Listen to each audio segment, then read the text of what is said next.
Hi guys, and welcome to episode 3.5 of Strong Black Twink. I'm your host Barack Amina, and today we're going to be discussing the link between TERFs, incels, and chronically online hypersexual gays. Before we get into it, I just wanted to first of all give you all a massive thank you for all the support I've had so far. I'm really excited to see where this podcast goes, and I look forward to continuing to cultivate a space that is light, safe, and fun for everyone. As much as I am an insane and crazy person, being a strong black twink to me is all about standing up to bullies, and I'm a true believer that you should never let anyone steal your shine, no matter how hard they try to. And you should never engage with malicious negativity, like there's no point. It will only ever really bring you down. I'm really proud to be a voice for the many voiceless and an advocate for those who face harassment and injustice. I'm kind of glad to see that my Emptying the Clip episode received the attention it deserved and has really served its purpose. So I wish all contributors to the episode nothing but the best and hope they continue to enjoy the show. It's only going to get better and bigger from here.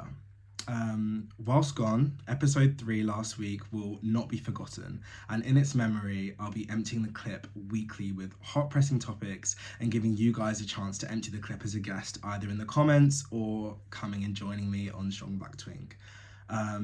So this week I have kind of a few main culprits for emptying the clip. Those would be Natalee B Fitness, as well as I saw last week there was a clip of this straight male OnlyFans creator that was making like solo content that got loads of hate from the gays because he made a comment or a point that like he got way too much attention from men when he was into women. Although I won't really be emptying the clip at him, I think I really want to focus more on what that means for the gay community and our interaction with kind of sex and sexuality. So I'll kind of break it into two parts. Before I go into any specific stories, just to give a blanket definition, or at least my definition from my perspective, a TERF is a trans exclusionary radical feminist. So that's someone who considers themselves to be a feminist and kind of an advocate for women and women's issues, but does not include trans women within that advocacy or within that activism. An incel stands for involuntary celibate, but it really talks about a group of men that typically view women, especially high value women, and the quotes is because that's kind of in their idea of what a high value woman is. They have a lot of disdain for them, and I feel like if you know what an incel is, it's like people that follow like Andrew Tate and certain influencers that kind of talk about the fact that traditional manhood and masculinity has been taken away from us by society, and that is the reason as to why they struggle to get the women that they want type thing. And it kind of leads down this pipeline of kind of alt-right, like right-wing, super patriarchal vibes in politics. And hypersexual chronically online gays, that's kind of what it says on the packet. I mean, there's not much more to say, but if you've ever been on Twitter with a bunch of stans or people with burner accounts, I feel like you may have interacted with them. Not saying that everyone in that community is the exact same, but I feel like it's kind of self-explanatory. So I know that the Natalee B Fitness controversy had been kind of around for quite a while, and just to give a really quick overview, there was a woman, Natalee, who years ago was really wanting to open a women's only gym, and was trying to get a lot of support and funding, and had made it her mission to get this set up. At the start of this journey, she'd been asked in kind of the FAQs if she would be opening up the gym to trans women, to which she replied, of course, why wouldn't I be? Recently, in the last 3 or 4 weeks, she came to release a statement basically making the point that she will no longer be including trans women in her gym because of the fact, not purely because of the fact, but alluding to the fact that because one main reason that she wanted to set up this gym was because of her experience with sexual assault, and she wanted to dedicate this space to biological women because she wanted to speak about issues like PCOS and many other topics that biological women were like that was like mainly the interest of biological women. That was her reason for no longer wanting to open up the gym to trans women. Now, in terms of the discourse, she got a lot of kind of criticism for her decision. There was a lot of discourse online. I'm not going to really recycle the old points. I kind of wanted to look at this firstly from a PR perspective. Now, as someone that has literally just started this podcast, I can't tell you, like, each episode I get, I have a full debrief from like my closest friends and my mom and this and that and the other, right? So for someone like Natalee B Fitness that's been an influencer for a long time and is starting a business, meaning she'll be working with lawyers, she'll be working with PR people, with media people, there is no way that when she releases a statement, she doesn't run it by people or consider the optics of what will happen. So in my opinion, from looking at the situation where she's come online and made a bold statement, I will no longer be allowing these trans women within my gyms, I personally felt like that was a purposeful PR move. The reason I feel like she did that, if anyone was following the journey of Natalee B Fitness, was that towards even the start of this year, but throughout her campaign to kind of get this online gym off the ground, she was facing a lot of backlash, specifically from men who were really upset at the gym and felt as though there was no need for a gym that was a women's only space. They felt as though they didn't need a protection from men. There were threats to blow up the gym. There was so much vitriol from men at the idea of this gym. I remember even maybe just a month ago or a couple of weeks before she released a statement excluding trans women, there was a picture that went semi-viral on Twitter where a man was seen to be working on the gym, and men turned that into a talking point of, see, it's so funny that you still need men, yet you don't want to allow men into the space, which is so funny because it's literally a textbook example of consent and boundaries. Like, you're allowed to come here as a worker and an employee, but this is only going to be afforded patronage by women. So there was a lot of like back and forth, and it was a very divisive gym in the first place. I personally feel as though because that divide was between men versus women, Natalee B, by then creating an online discourse around whether or not trans women are women, whether or not trans women are allowed to be invited, whether or not trans women should be in that space, whether or not trans women's issues should be put in the same box as women's issues, I feel like that completely changed the topic and the discourse and shifted the discourse towards, instead of it being men versus women, now it's biological cisgendered people versus transgender people. And what you found was the same men that were threatening to blow up the gym, like blow it up into smithereens, is then now like, oh yeah, like trans women shouldn't be allowed in. If you don't see that as something which that man or those group of men that are now massive propagators for the gym, that is not with your best interest as a woman, right? Like, that's their interest of what a woman is defined as. Now, the way I personally saw this gym was I always kind of like from a distance supported it, thought it was a good idea. But I do feel like online it just seemed like it was always in some type of controversy where men were against it, and there wasn't really a strong core following online, at least. I'm not saying she didn't get sponsorship, because she very much did, and women were very much in support of it. But it didn't feel like there was such a as much of a strong opinion like by the general public as there was after the kind of trans debate was included within the gym's discourse and branding. So I think, and what you even saw a lot, like so on the Shade Borough and places like that, where a lot of women that were supporters of the gym were also saying, you know, well, why should trans women have to be allowed this, that, the other? So there were a lot of women that were also in support of trans women being excluded from the gym. There were many women that weren't, just to state, but there were a good amount of women that were completely fine with it. And I think recently Natalee B, then she said anyone that's donated to the gym that is now unhappy with the new rules about trans women, you can get your money back, basically saying I don't need your money. So she's got a core following, she'll be fine, the gym will do amazing. But this, in my opinion, was at the expense of trans women.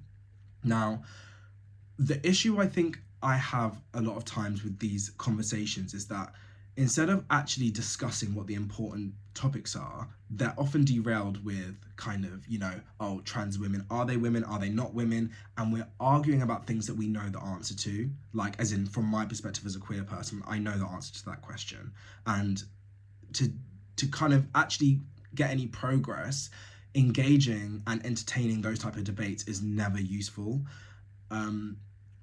What I feel like is that any time you have a need to control, define and box in womanhood to a set of characteristics and values, that is always going to be inherently damaging to all women, because all it does is reinforces the idea that women and womanhood can be defined to a set of roles and characteristics. It doesn't matter what those roles and characteristics are, it's the fact that that can be done, because that ability to do that will then just be repackaged and wielded by the patriarchy and men to be able to control what the definition of a woman is. And I feel like a massive issue I have with kind of TERFs and like the idea that from women and the feminist perspective, or the TERF perspective I should say, that trans women aren't women, is that I never really fully understand why, first of all, the semantics or the labeling of transgendered women as women has such a bearing over someone's life, and why someone like a TERF would be more committed to the patriarchy and encouraging the definition and policing of womanhood than they would be dedicated to the freedom of all women. Like, what structural oppression do women currently face that will be alleviated by the exclusion of trans women from women's spaces? That's one thing I really don't understand. So I often see like the discourse is always very shallow in terms of, but trans women aren't women. And it's like, but what tangible difference will trans women being in women's spaces or being in discussions about women and womanhood do? How will it reduce and negatively impact the experience of a cisgendered woman? That's what I don't really understand, and I don't feel like I've ever really heard that answer. We will kind of pick that back up, but I do want to move on to the second group of people I'm emptying the clip at. So I think it was sometime in the week last week, I was scrolling in first of all, my reels, my For You page. Ooh. It's wild and wacky, so disclaimer. I don't even know why, because honestly, all I watch on Instagram is Zach D Films, Oh, I love him so much. I want to be his best friend. I want him to come on Strong Black Twink. Like, he is just so good to me. Anyway, so there was a reel of an OnlyFans creator, and he's straight, whatever. And he was saying the whole premise of the reel was, in quotes, oh, you must get loads of girls. But in reality, and then it was a DM from a man saying, oh, like, I've come like 3 times to your videos. And he was kind of like ill, gross, disgusting, gay men, like obsessed with me, right? Now, obviously him being kind of not really gay for pay, because from what I understood, I didn't look, but from what I understood, he was just doing male solo content. But my whole issue with this, so in the comments, there was loads of gay men basically making the point that, how can you come and speak about gay men like this when we make up all of your market, we give you all this money, we're the people that are funding your lifestyle. And I was just like, but are you not embarrassed to go and admit that? Are you not embarrassed to continue engaging with him? Like, this is probably going to be one of his most viewed reels now, because there's just a bunch of angry gays like, we give you all this money, so you need to be sexy for us.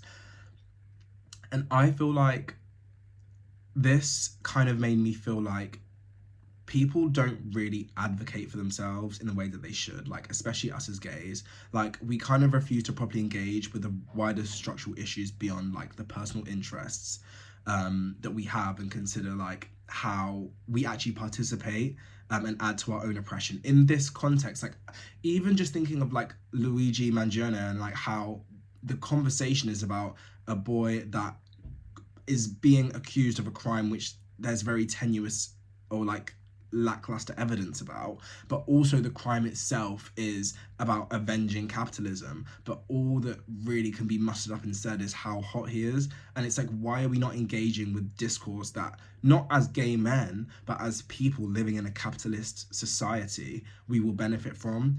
And it's just, I think that in the gay community and on this, with this specific group of gay men, like that kind of chronically online and like hypersexual in everything that they do, there's just a complete refusal to engage with anyone or anything beyond a surface level of like how sexy I find this person. And I do understand like the idea and the great benefits in the gay and queer communities of being more sexually open and sexually fluid, and you know, us allowing more freedom. But I do feel like we refuse to kind of critique that sexuality when it gets out of hand. I think that, you know, a lot of gay people spend their teens in the closet or away from like a sense of community, and it just feels like maybe during that stage of puberty we just didn't all develop a kind of sense of impulse control and an ability to interact normally with each other online. And there are large parts of gay male culture which is solely based around sex, desirability politics, and kind of devoid of true honest community, because desirability is always what's prioritized. So then you get these situations like Luigi, when we can't sit there and organize and think about how can we do things in our life to kind of advocate for the values that this, like, you know, this anti-capitalistic values that we see. Instead we're just like, oh, he's so hot. Like, who cares? Like, there's like, what?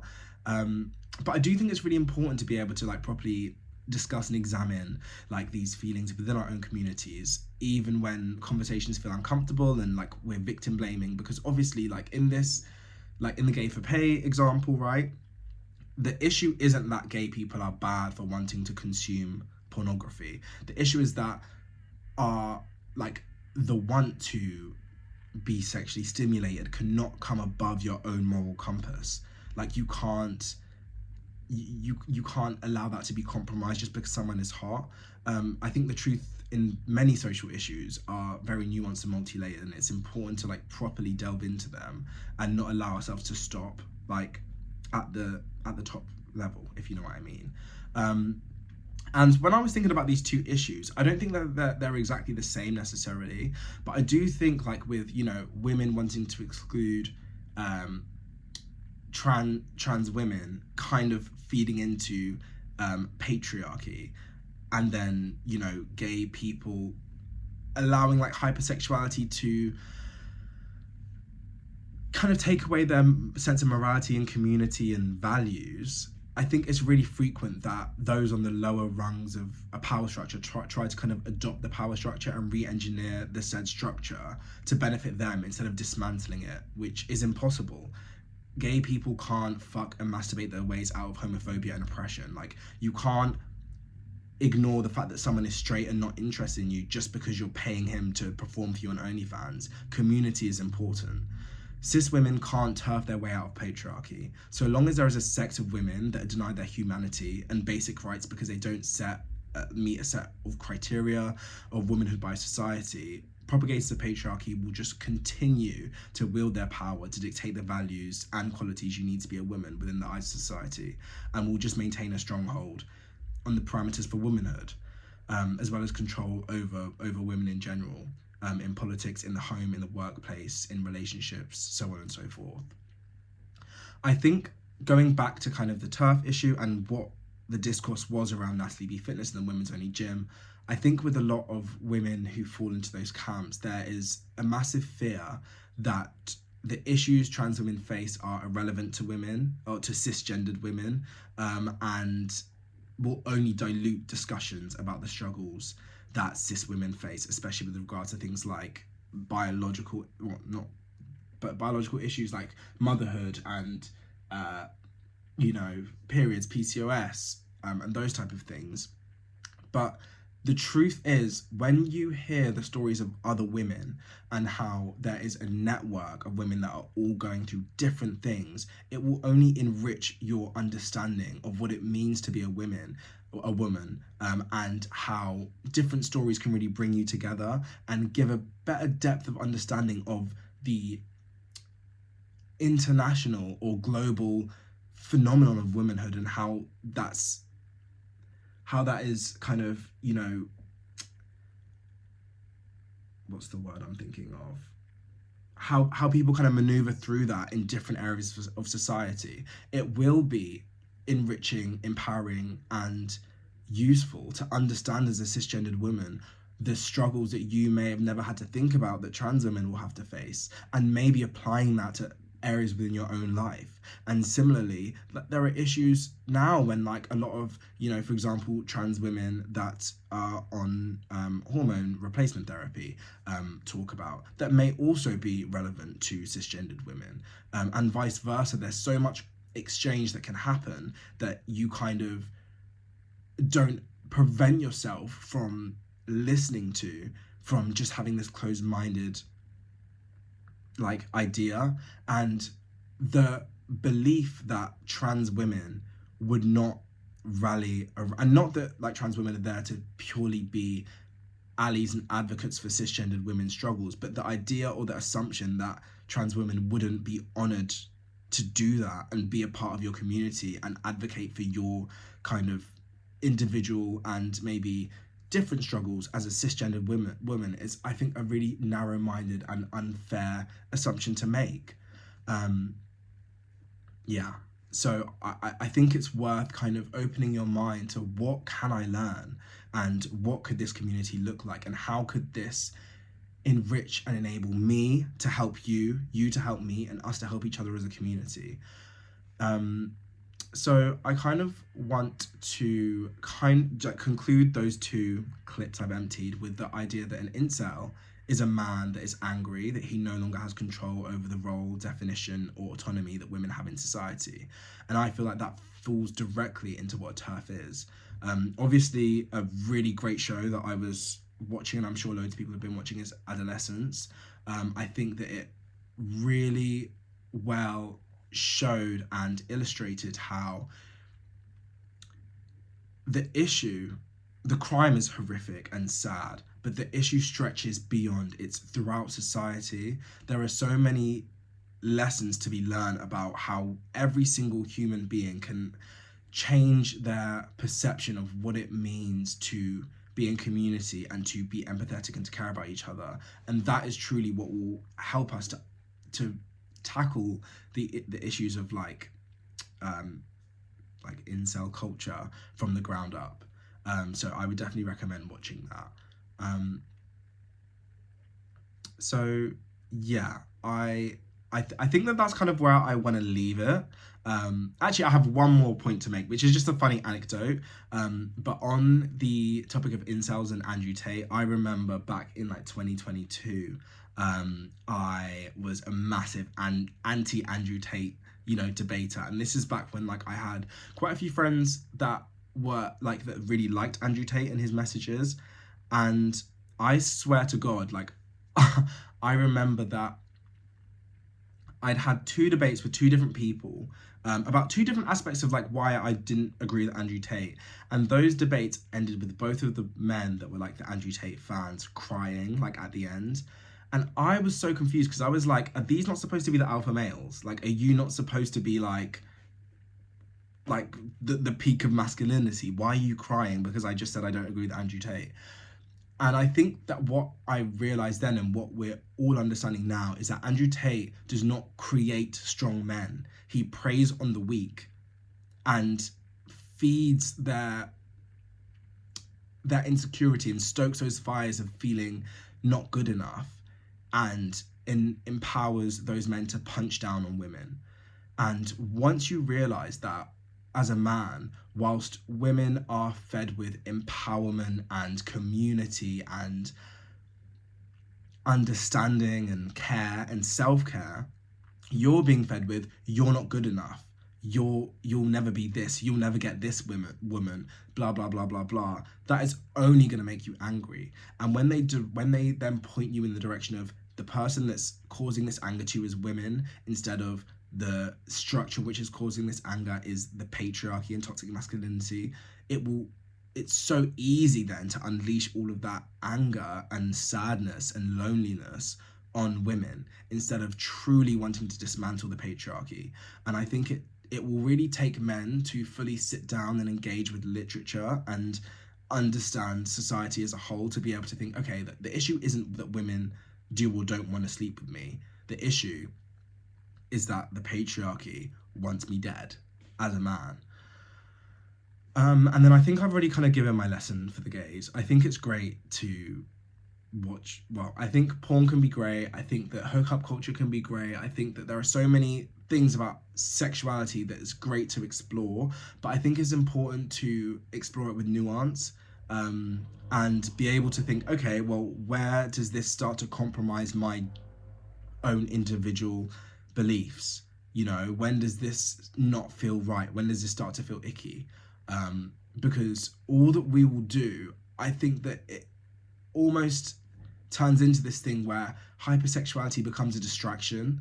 And I feel like with these hypersexual chronically online gays, they are very similar and almost too similar to incels, where what an incel is, like in the school of Andrew Tate can get women, like he does get women, or, you know, he wasn't an incel because he was celibate. He was an incel because he wanted power over the people that he wanted to have sex with, right? Or wanted access to. And I think that the hypersexuality, like, there is a fine line where, and many gay people will have come across a man like this, where it's not just that this person wants to have loads of sex, they want to have power over the people that they want. And they get really angry and upset when they don't have power over them. And I think that becomes, again, really dangerous. So it's something to think about. Anyway, I'm going to keep this one short and sweet. Love you guys down. And tune in for episode 4 next week. Bye.